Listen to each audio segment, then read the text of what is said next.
गंगा नदी के किनारे एक साधु रहते थे।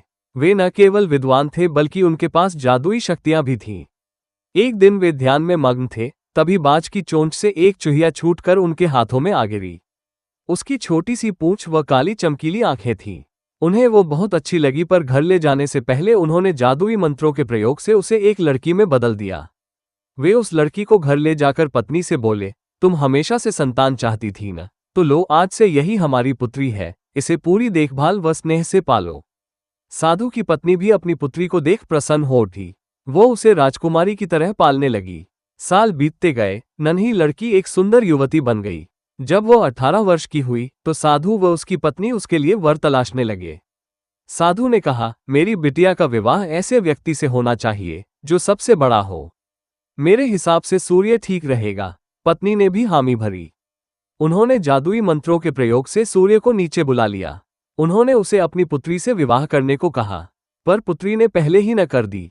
वो बोली, पिताजी, ये तो बहुत गर्म है, मैं उससे विवाह करूंगी जो इससे भी बेहतर हो। साधु निराश हो गए। उन्होंने सूर्य से कहा कि वे ही कोई वर सुझाएं।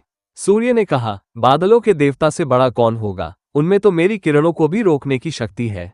साधु ने बादलों को नीचे बुलाया व अपनी पुत्री से विवाह करने को कहा, पर इस बार फिर पुत्री ने मना कर दिया। वह बोली, ये तो कितना बदसूरत है, मैं इससे विवाह नहीं कर सकती। साधु ने बादल देवता से कहा कि वही कोई अच्छा वर सुझा दें।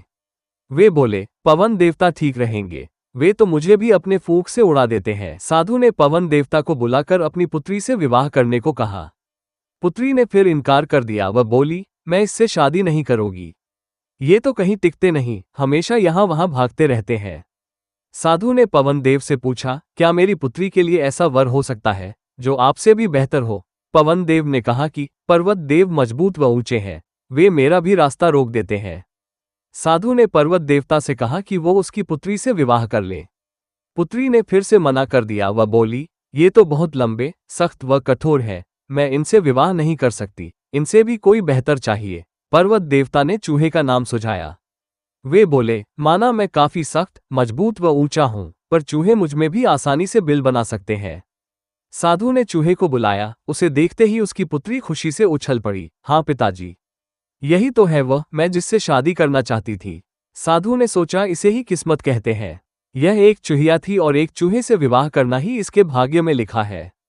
उन्होंने जादुई मंत्रों के प्रभाव से पुत्री को फिर से चूहिया बना दिया। चूहा व चूहिया विवाह करके खुशी खुशी रहने लगे। शिक्षा, कोई भी अपने मूल स्वभाव को नहीं बदल सकता।